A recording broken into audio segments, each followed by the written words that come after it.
Well, good morning, everyone. Welcome to Momentum. My name is Lynette Rogers, and I am chiming in from Detroit, Michigan. Super excited to officially kick off the call, Momentum Mondays.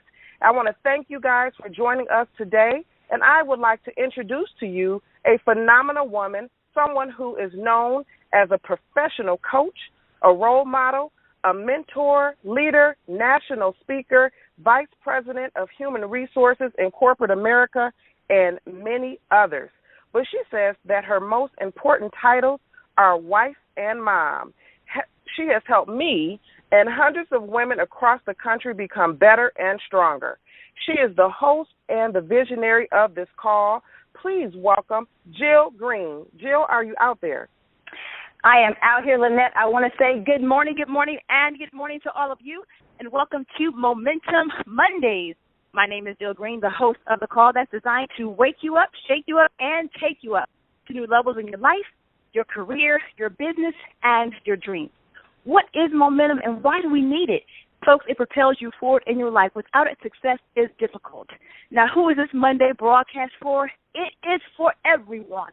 If you're a domestic engineer, if you're a stay-at-home parent, a 9-to-5er, a career professional, an entrepreneur, a traditional business owner, if you're in direct sales, in transition, in between blessings, looking for a job, reinventing yourself, pursuing your goal, looking for your purpose, a speaker, an author, a coach, a man, or a woman, folks, this call is for you.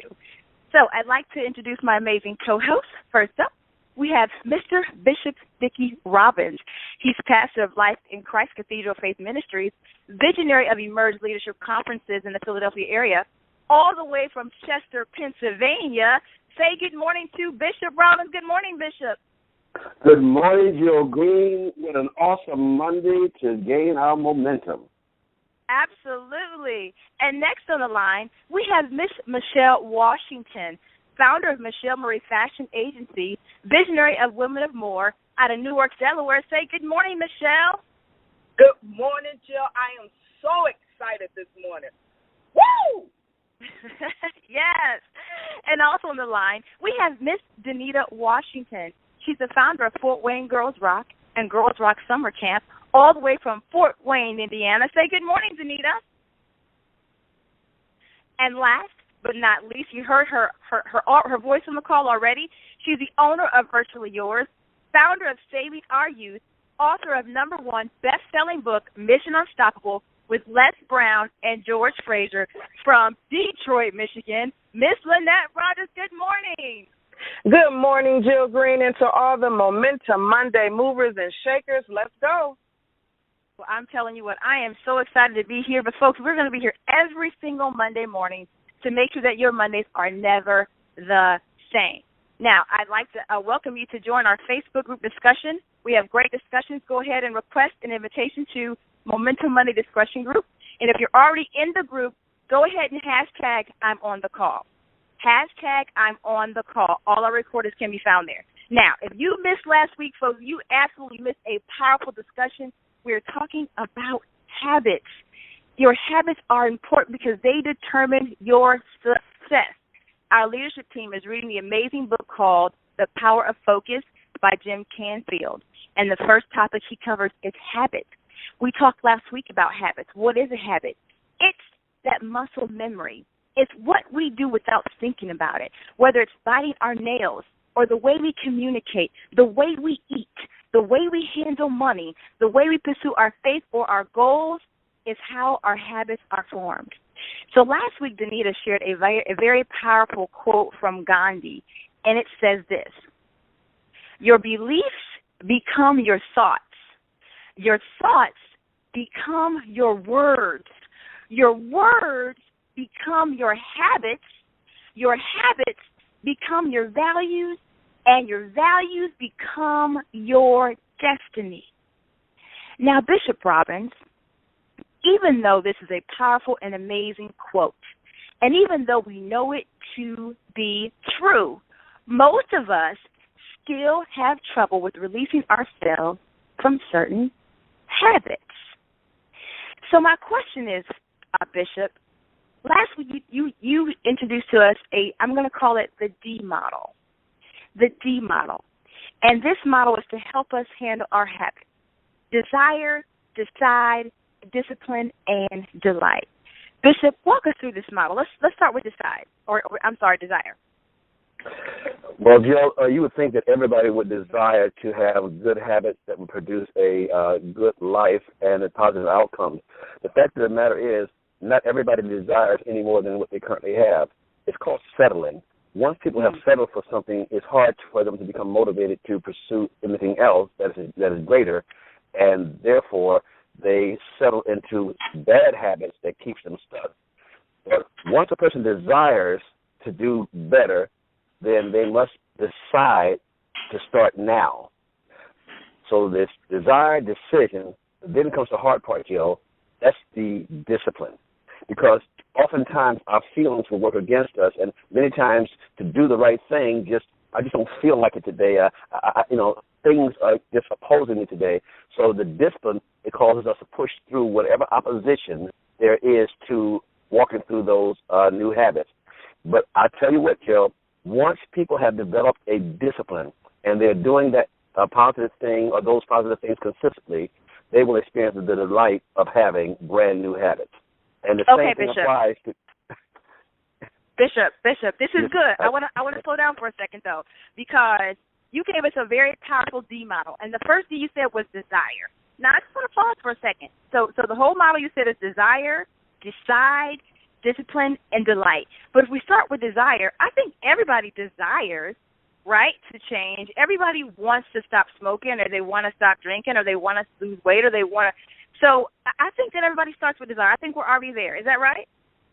That is absolutely not true, Jill. You would think from a logical perspective that would be true, but the fact is some people, either because they don't believe that things can change or because they feel that they're okay where they are, they don't desire anything different. So even though they can read the warning on the pack of cigarettes that says this is going to kill you, a lot of people still smoke and they're not motivated to stop smoking.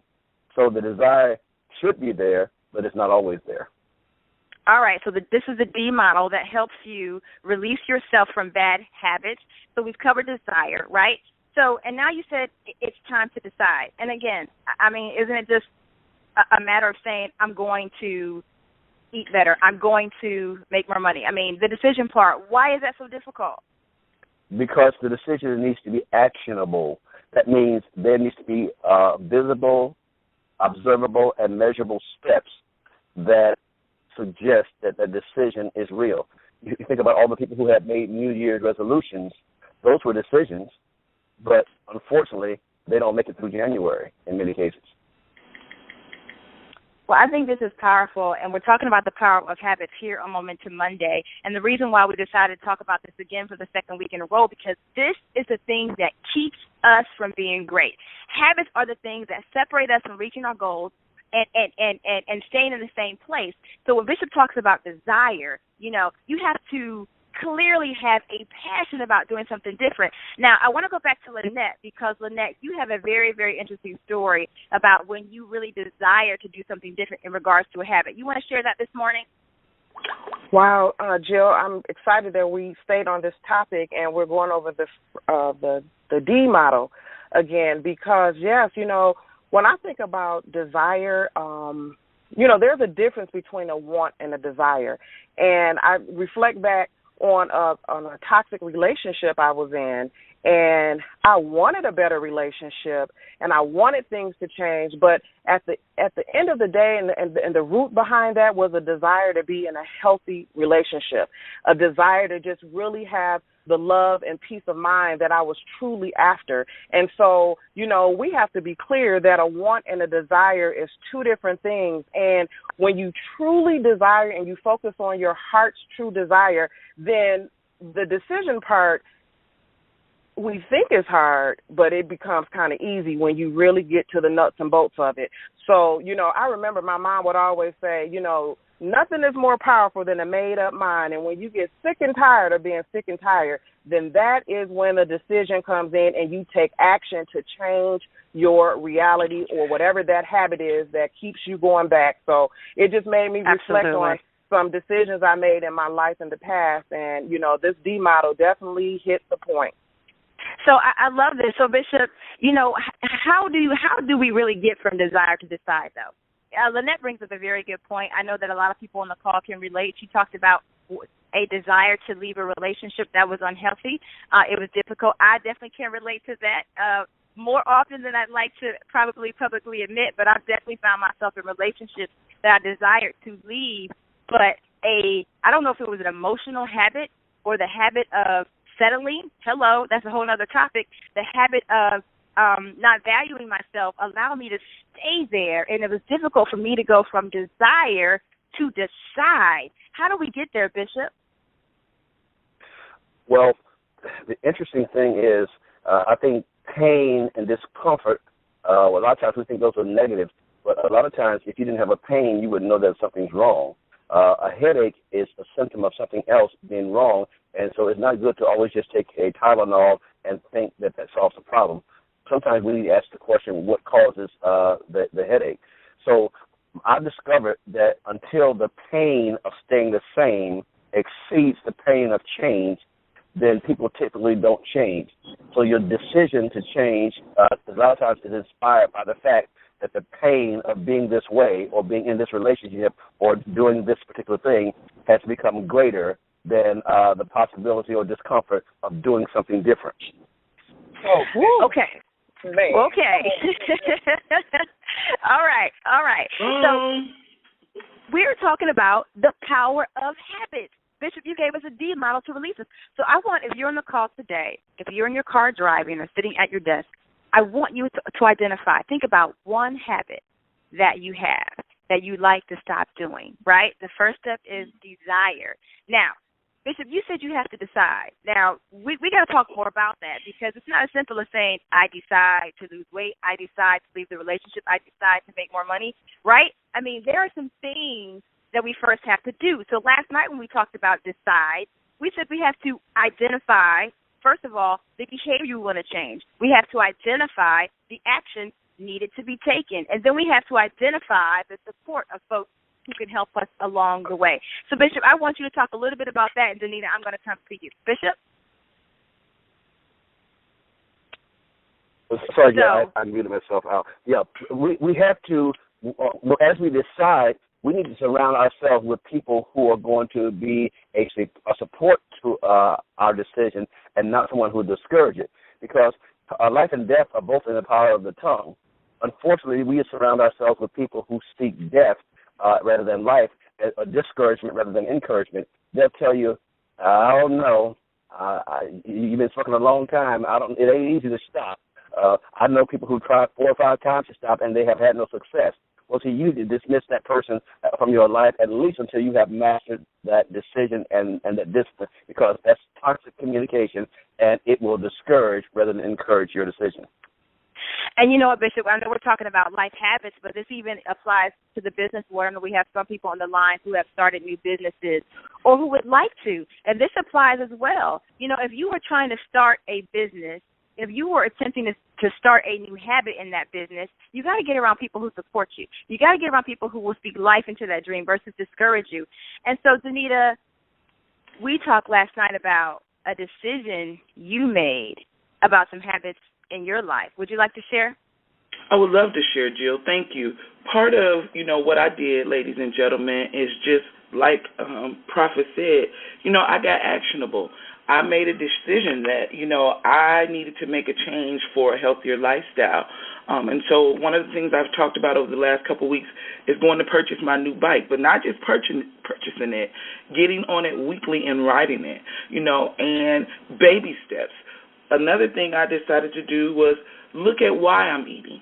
Why have I picked up these bad habits of eating late and, soul searching? So one of the things I do is I'm logging in my journal about my eating, how I feel when I eat, the timelines that I eat, and what's going on with me emotionally at those times, because I've learned in this last 2 months, I'm an emotional eater. When I'm stressed, I eat. When I feel down, I eat. And so those are things that I had to kind of tap into. Another thing I did was really, really, really, and this was critical, gain a support system.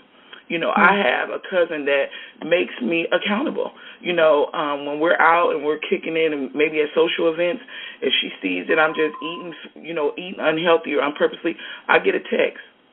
Sis, put that down. One of the things we did, she was the one who took me out to purchase the bike. So I think it's so critical that you have a team, you get action-driven, start writing and journaling about what your goal is, what your intent is, and then, like Nike, just do it. Awesome. So, folks, if you're just joining us, you're here with us on Momentum Monday. We're talking about the power of habits, and if you joined us, you're creating a good habit, which is developing yourself. We're talking about the D model that Bishop introduced to us last week, because a lot of times we want to release ourselves from habits, but we don't quite know how. So the first step is to desire. You got to want to away from that. You got to want to run away from that thing. You want to get away from it. You want to release yourself. The second thing is decide. You've got to make a decision. But what does that look like? Danita just walked us through some steps. First, you have to identify the behavior. Her behavior, she identified what she wanted to change her eating habits to impact a healthier lifestyle for herself. The second thing we said is identify action needed to be taken. Danita just shared some very powerful action steps that she made. I love how you talked about how, you change your eating habits at night, right? Because you identified on last week's call, you like to eat a little snack before you go to bed. You identified that's not a habit you want to continue. So she did a great job with identifying the behavior and then identifying the action needed. Guess what? She said she needs to be more active, so she went out and bought a bike. We're giving you real live, step-by-step examples of how to apply this model to your life. The third thing we talked about under deciding to release your habit is identifying a support system. Now, I think this is critical. Bishop talked about it. Danita talked about it. It's so much easier to hang on to a habit when nobody knows about it. It's so easy to stay in that thing when you try to keep it a secret or when you don't allow others to look in and help you. So decide and discipline. So, Bishop, that was decision. Now I want to go to discipline. So how do we discipline our habits? Bishop, let's go to discipline. This is, I think, one of the more difficult steps in our D model. It is very, very difficult, Jill, but it is also the most crucial step for the change or the habit to manifest. And accountability is key to that. We mentioned the fact that something that is kept secret or hidden, a lot of times we are not going to be able to hold ourselves accountable for being consistent with that discipline. But if we allow somebody to hold us accountable for, maybe calling us and saying, how is this going today? What were your challenges today? Are you struggling? Those kinds of questions cause us to think about the fact that I need to assess my discipline today. I was great yesterday, but how am I today? And so it is that accountability that keeps the spotlight on the steps of discipline. So, last night in our conversation, one thing we talked about was when we talked about how we discipline our habits, we said sacrifice. Sometimes you got to give up some things. And if you're on the call today and you realize, we're on your street, I want you to hashtag you're on my street. There's some things that we just have to give up to go up. Can anybody on our call today relate to that? We're talking about disciplining. We're talking about disciplining this habit, but sometimes you got to give up some things. Danita, you shared, you had to give up that late night snack. Lynette, I want you to talk a little bit about how you would you would give up a little bit of your finances to go across the country to get rid of that fear of speaking. You want to talk about that? Absolutely. I heard someone tell me before, the best investment you can make is in yourself. And, when you make that decision and your mind is made up, then, you have to have the discipline to, go do whatever it takes. And I know for myself, I have to get a little radical and find people that were going to push me. And so, I would, make that investment and find the Les Browns or find the George Frazier's and find the Jill Greens and just those individuals who were doing the things that I wanted to do. And I had to, make that investment because I was serious about that discipline of, putting myself in that environment where I wanted to overcome this fear of public speaking. And it was so real because, you know, a lot of times, like you said, if you don't make that declaration and tell people or put yourself on the spot, then, you know, then that's your comfort zone. You know, no one is holding you accountable, but when you put yourself out there, people are going to look, they're going to see, and they're going to watch. And so, you know, that's a move that, you know, we all should want to make, especially if you're serious about, you know, making a change. And so, yeah, you know, you have to do whatever it takes, and the discipline, you know, on the other side of that, that's where, you know, the success is. And you just have to keep weathering the storm. And it's so interesting because, you know, you can never get enough of growing and learning from other people. So whatever it takes, just like everyone who gets on the call this morning, it takes discipline to get up. I mean, some people are already up, but then you have those who, you know, are like, okay, 7:30 in the morning on a call, what? But it's people who are pushing themselves through to get the momentum going to kick, you know, to really have an amazing week. So, absolutely. Yeah. Absolutely. Folks, you've joined Momentum Mondays. Thank you so much for that, Lynette. We're talking about the power of habits.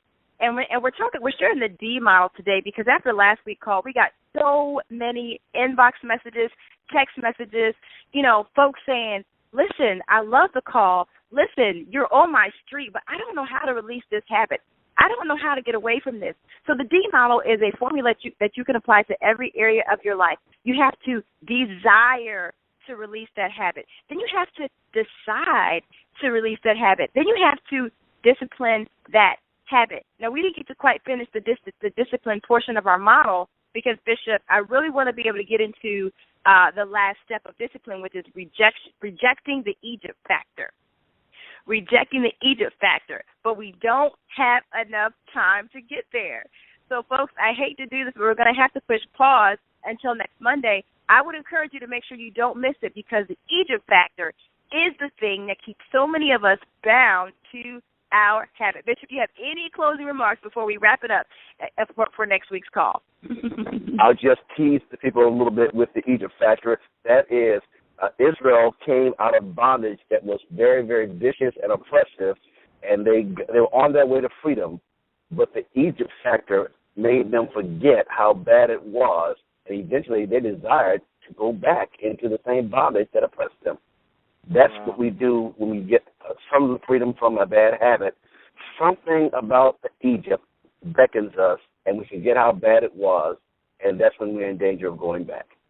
I can't wait. I cannot wait to finish the discussion.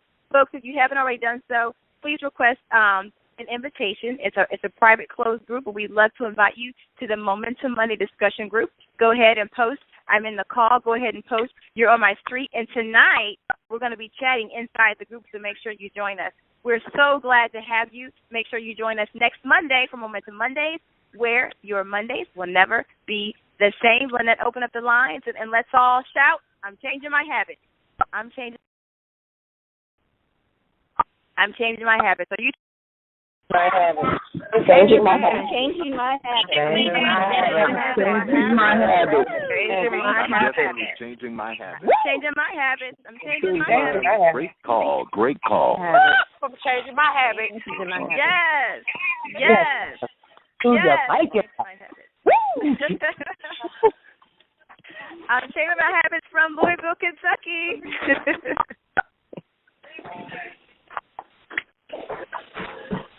That's what